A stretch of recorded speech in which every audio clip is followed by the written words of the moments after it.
Hello and welcome to the Traybakes and More Cooking channel.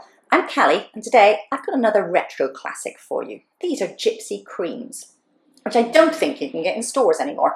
It's essentially just an oatmeal biscuit, a little oaty biscuit sandwiched together with some buttercream. Now I've kept mine fairly plain here. There's just some vanilla in the flavourings. Some people seem to remember this as having spice in it, so if you want to add some spices to this, you go ahead and do that when you're mixing through the flour and the dry ingredients.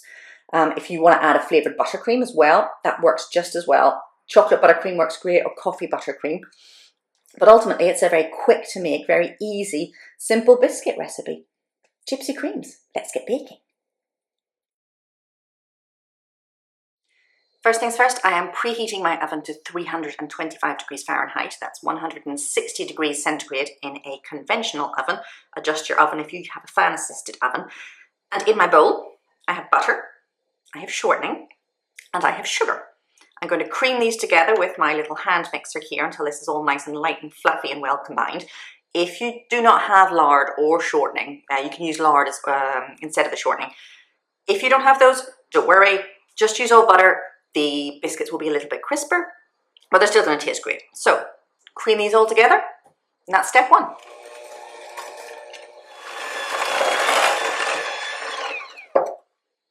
So for step two, use a spatula or something just to scrape down the bowl, just to make sure you've got everything incorporated there. And then in my little bowl here, I have my vanilla, my golden syrup, and the boiling water. I'm going to add this, mix it all through again, then we add the dry ingredients, and the biscuit dough is done. Okay, step three is the dry ingredients. Keeping it simple, just some plain flour, some baking soda and baking powder, and some porridge oats, just some oatmeal, regular oatmeal here. I'm going to add these in, mix it all together, and then the biscuit dough is done. So here it is after all the dry ingredients have been combined. Just give it a good stir, just use a spoon or a spatula, something like that's fine. Make sure there are no little streaks of flour in there. And now we're going to transfer this to the baking tray.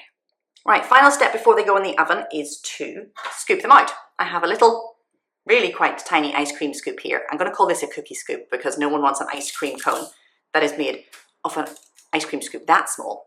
This is about 2 teaspoons worth of mixture. It just makes things nice and uniform and even. If you don't have that, don't worry. You know, use a measuring spoon or something like that, or just try and eyeball it so that they're fairly evenly sized, so that you don't have a tiny biscuit sandwiched together with a bigger one that's overlapping. Try and make an even number of biscuits as well, because we're making sandwich biscuits. If you get an odd number at the end of all this, that doesn't matter, the extra one is for you. Just leave plenty of space between them on the baking tray because they will spread as they cook. And let's just get going with this now. Right, here we go, all scooped out on my tray. Well, not all scooped out, I'm going to need another tray about this size, but here's the first batch. Plenty of space for them to spread when they're cooking.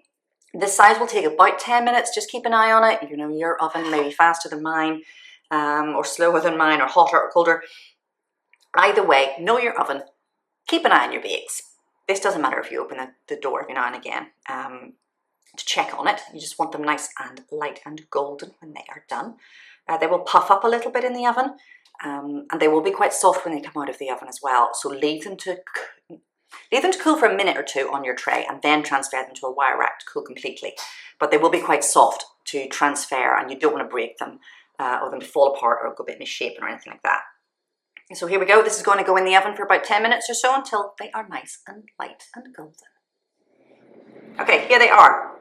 They sat on the baking trays for a minute or two when they came out of the oven, and then I transferred them over to the cooling rack where they have cooled down incredibly quickly. These took just under 10 minutes to bake in my oven. They may take 10 minutes in your oven, they may take under 10 minutes in your oven. It is a different oven to mine, so always check your bakes a little bit before they're done, just in case. Or leave them in longer if you need to. Anyway, I made a quick vanilla buttercream when these were cooling. You could use coffee buttercream, you could use a chocolate buttercream, whatever you prefer. Try and match them up so that the ones that are, you know, similar sizes or shapes go together, so make them look more uniform. And we're just going to sandwich these with the buttercream, and then you have your Gipsy Creams. Right, so I've got my vanilla buttercream, which is just 2 parts icing sugar to 1 part butter, a little splash of vanilla as well.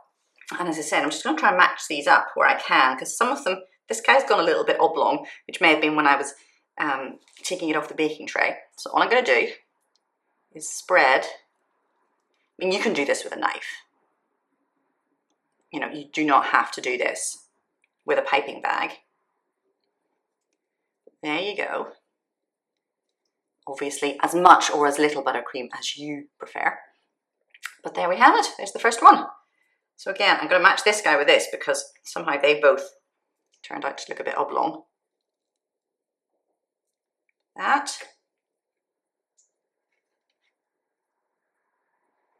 And there we go. Just keep going, matching them all up. If you find a biscuit left at the end, then that is yours. So here we go, Gipsy Creams. So keep an eye out for more recipes. Subscribe to my channel, tell your family and friends. I'll see you again soon on Tray Bakes and More.